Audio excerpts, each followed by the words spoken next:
1960년대 미국의 한 실험실에서 당시로는 충격적인 영상을 공개합니다. 냉동 인간을 제안한 것인데요. They propose freezing bodies in cold storage capsules. A freezing liquid replaces the blood supply, and the subject is wrapped in aluminum foil and placed in a capsule. 인체 냉동 보존술. 이것은 미국의 물리학자 로버트 에팅거에 의해 처음으로 제시된 개념입니다. 미래의 기술로 사망 후 냉동 보존된 사람을 살려낼 수 있다는 파격적인 주장. 냉동에는 목적이 뭐냐면 생명 연장의 목적이 있어요. 그러니까 죽은 몸뚱어리를 냉동시킨 게 목적이 아니고 그 이유는 냉동시킨 걸 나중에 해동, 얼린 걸 녹여서 살려내자는 거거든요. 그 기술이 바로 핵심이죠. 먼 훗날 그 질병을 고치는 의학기술이 생겼을 때 그 의학기술로 소생할 수 있다. 현재 미국, 러시아, 중국 등 세계 곳곳에 잠들어 있는 냉동인간은 대략 600여 명.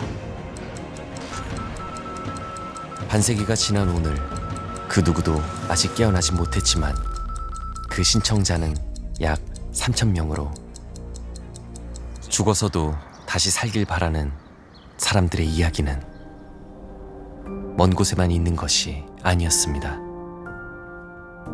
김정길 씨, 그는 작년 5월 언론을 떠들썩하게 만들었던 주인공입니다. 지난달 말 암으로 숨진 80대 여성이 국내에선 처음으로 냉동인간으로 보존됩니다. 어머니의 냉동 보존을 결심한 것은 너무나도 안타까웠던 그날의 기억 때문입니다. 앰뷸런스를 타고 가는데 거기서 거의 몸부림을 치시는 거예요. 그 앰뷸런스가 거의 들썩거릴 정도로. 그래서 나는 아직 가기 싫은데 왜 네 아버지는 나를 부르냐고. 제가 어머니랑 이렇게 오래 살면서 그런 모습 처음 봤고 너무 가슴이 아프고 이게 참 살려고 하는 의지가 이 정도구나. 한 줌의 재로 허망하게 어머니까지 보낼 수는 없다고 정길 씨는 동생들을 설득했습니다. 그렇게 절차는 시작됐고 최대한 시신이 부패되지 않도록 1차 냉동 처리를 한 뒤 멀리 모스크바로 어머니를 모셨습니다.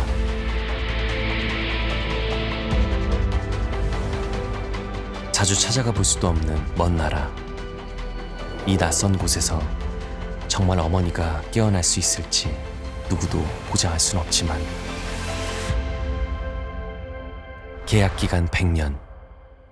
그 안에 해동 기술은 물론 어머니의 혈액암 치료법까지 개발되길 정길 씨는 간절히 바라고 있었습니다. 저 같은 경우는 이제 마음의 준비가 아예 안 된 상태에서 사실 하늘이 무너진 거죠. 불효자라서 더 하늘이 무너진 것 같아요. 나는 무너지는 하늘을 바치고는 있겠다. 저는 이제 개인적으로 그런 거예요. 사실 저는 이제 돌아가셨다고 사실 생각은 안 하거든요. 왜냐하면 요새 또 수명도 길어졌고 해서 만날 수 있을 거라고 저는 생각합니다. 만나시면 무슨 말씀을 하고 싶으세요? 엄마 잘 찾냐고.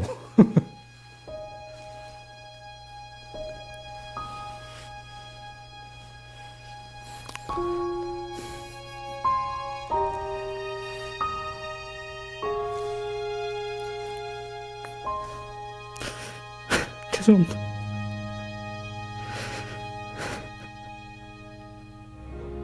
죽음이라는 영원한 이별을 기다림으로 바꾸고 싶었다는 정길 씨. 그러나 정반대의 불편한 시선도 분명 존재했습니다. 충격적이고 기분이 나빴던 댓글이 엄마한테 허락받았니? 이런 댓글인 거예요. 엄마를 얼렸어? 왜 사람들이 별의별 소리 다 하잖아요, 그죠? 댓글도 보면 아주 기도 안 차죠. 집착, 미련, 헛된 망상이라며 죽음을 순리대로 받아들이라고 충고합니다. 하지만 모든 죽음 앞에 우리는 어떤 미련도 없이 담담할 수 있을까요? 여기서 궁금해집니다. 과연 냉동 보존이란 어떻게 이루어지는 것이며 그 회생 가능성은 얼마나 되는 것인지. 세계 최대 규모로 손꼽히는 미국의 한 냉동 보존센터. So members are people who are still living, and we have getting on towards 2,000 members before too long, and we have currently 182 patients who are cryopreserved, plus probably 70 or 80 pets, something like that. 회원이 사망 선고를 받는 그 순간부터 보존팀은 촌각을 다투어 움직입니다. 시신의 온도를 최대한 낮춰 센터로 이송시킨 뒤 심폐소생 장치로 호흡과 혈액 순환을 복구시킵니다. So we have to wait until our doctor declares someone legally dead, which of course doesn't mean everything is dead, because right now you can take out hearts and lungs and kidneys and donate them to other people. So we know that almost everything is alive.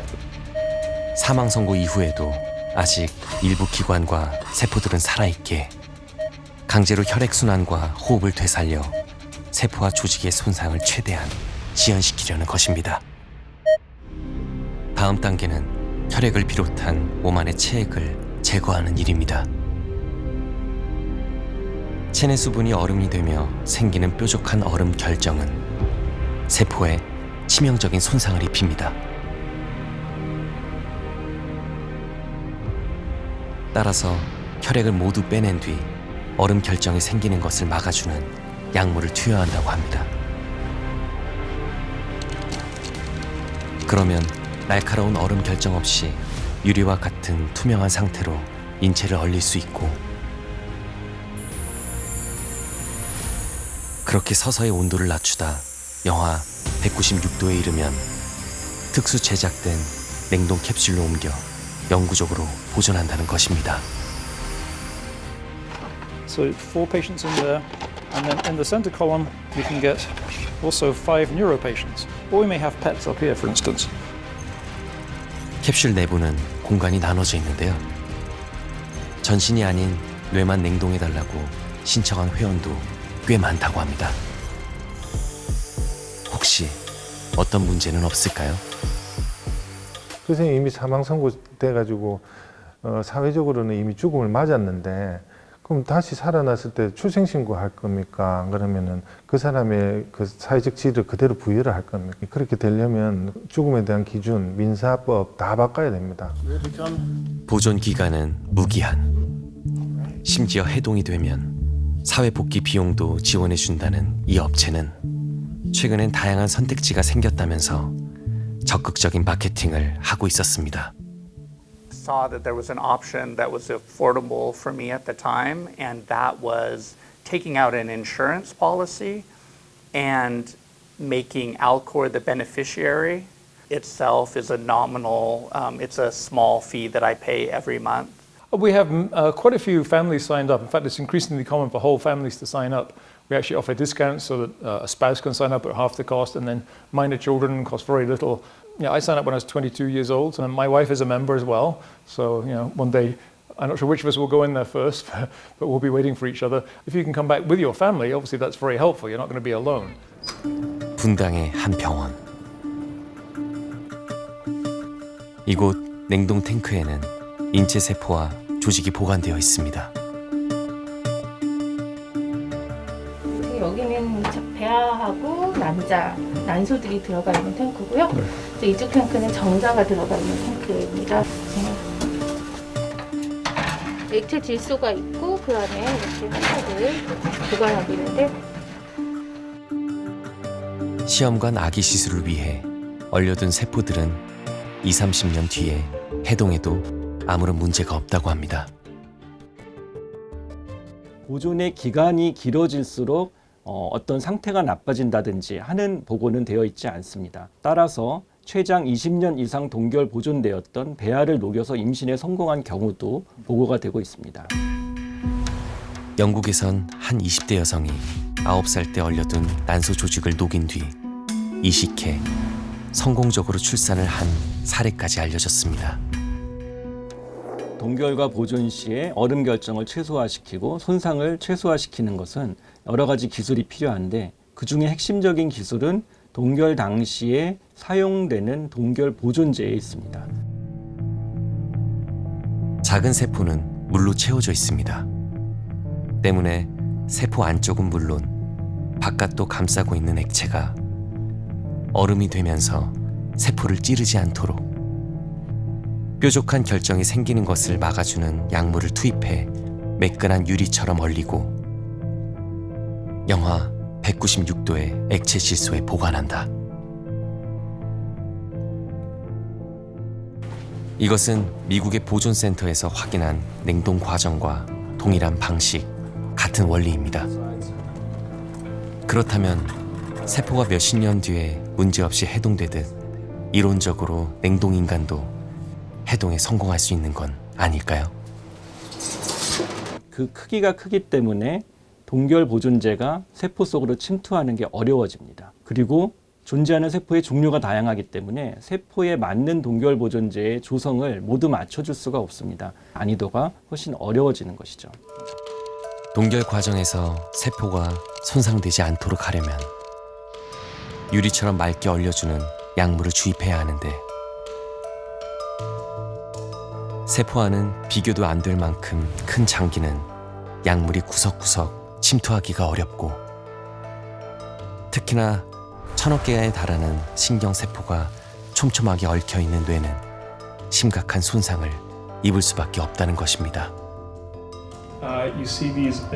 신경과학자이자 두뇌 보존재단을 이끌고 있는 켄 헤이워스 박사는 냉동 보존된 뇌의 상태를 직접 확인해 봤다고 합니다.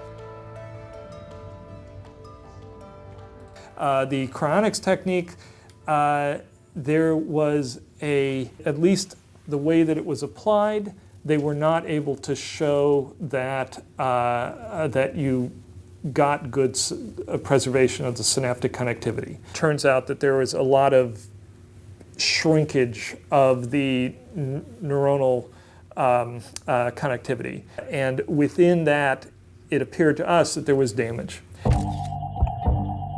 포유동물의 뇌로 실험해 본 결과 아무리 약물을 주입해도 유리와 냉동은 실패했고 뇌세포는 심각하게 손상되어 있었다는 것입니다.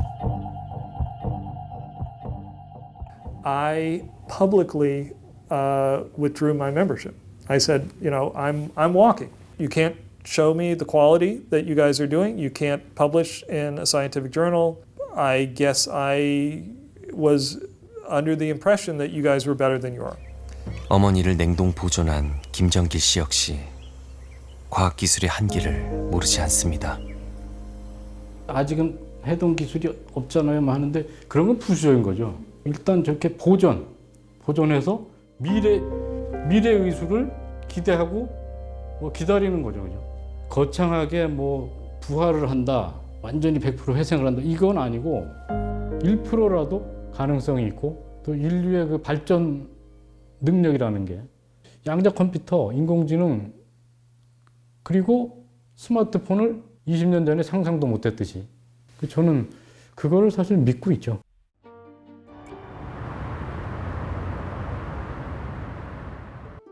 최근 냉동과 해동 연구에 있어 과학계의 뜨거운 관심을 받고 있는 생명체가 있습니다. 이름하여 물곰. 몸 길이 1mm의 초미니 사이즈. 8개의 발을 가진 이 물곰은 귀여운 외모와 달리 우주 최강 생명체라는 수식어를 가지고 있습니다. 남극에서 꽁꽁 얼어있는 상태로 데려왔던 물곰을 30년 만에 해동시키자 멀쩡하게 살아났으며 알까지 낳았다는 것입니다. 남극 물곰이 이렇게 좀 주목을 받는 이유는 100% 커버를 했다는 게 중요하거든요. 특히 깨어난 게 중요한 거, 깨어나서 알을 낳아서 그 다음 세대까지 쭉쭉 이어졌다는 게 아주 경이로운 점인데 해동하면서 보통 세포 같은 게 많이 망가지는데 얘들은 생식세포까지도 온전히 잘 보존되었다는 게 중요한 포인트입니다. 세포나 효소를 보호하는 능력 30년 냉동 생활을 마치고 아무 일 없었다는 듯 깨어날 수 있었던 비결은 무엇일까요? 그랬더니 물곰은 가사 상태에 빠지면 탈수를 저희가 시키는데 보통 수분량을 3% 이하로 떨어뜨려요. 근데 거의 바스라질 정도의 그 완전 건조 상태로 봄을 만들어서 냉동고나 다름없는 극좋은 환경에서 물곰은 스스로 체내 수분을 완전히 빼내 마른 낙엽보다도 더 바스락거리는 상태로 변신한다고 합니다. 몸 안의 물기를 다 빼낸 상태이기 때문에 몸이 얼더라도 뾰족한 얼음 결정이 세포를 찌를 걱정이 없다는 것이죠. 이렇게 전혀 다른 모습으로 몇십 년이건 동면을 하다 추위가 풀리면 다시 수분을 셀프 충전하고 푹 찬 듯 촉촉한 피부로 깨어나는 물곰. 이 녀석의 몸 안에는 신비한 단백질이 있다고 합니다. 물곰 특이 단백질이라고 이름이 붙여져 있고요. 보통 얼음 결정을 건너뛰어서 그냥 바로 고체화가 되는 유리화 단백질이에요. 그래서 세포나 다른 단백질들을 얘들이 감싸서 포장지 같은 역할을 해줍니다. 그러면서 잘 가지고 있다가 나중에 다시 환경이 좋아져서 수분이 됐을 때 아주 완벽하게 주름 하나 없이 세포를 피는 거죠.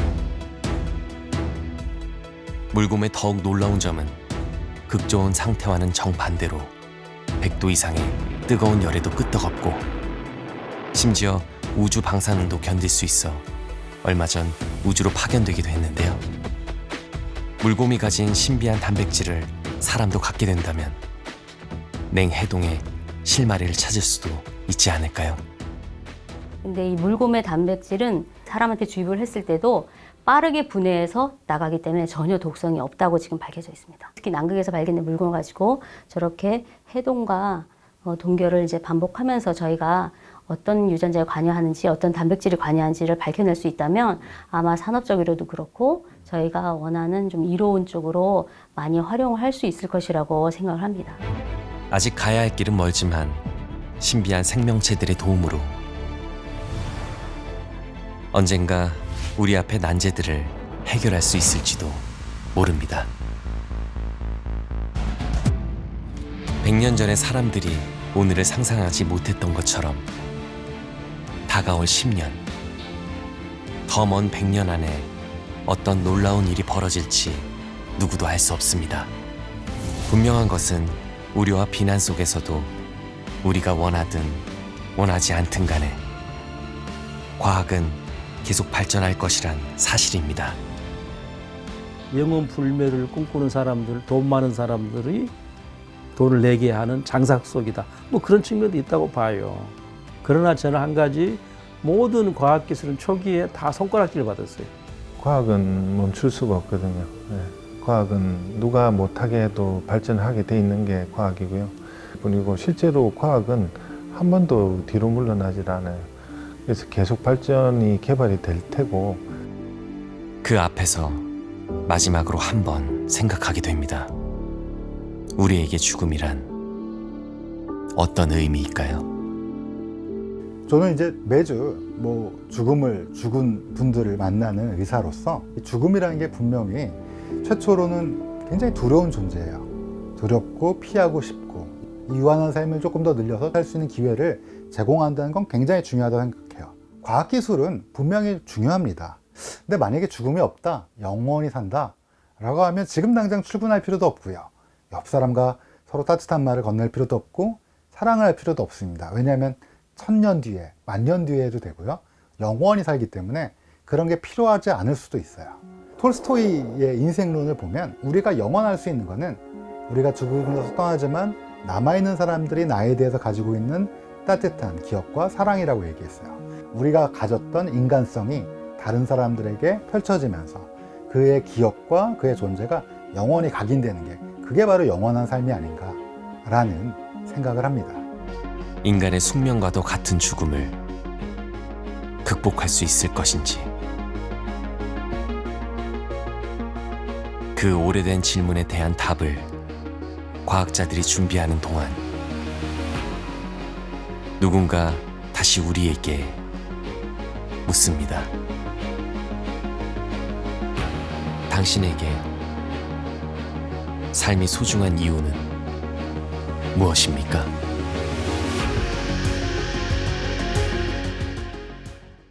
머릿속에 악마 새끼가 꽉 차 있는 것 같아.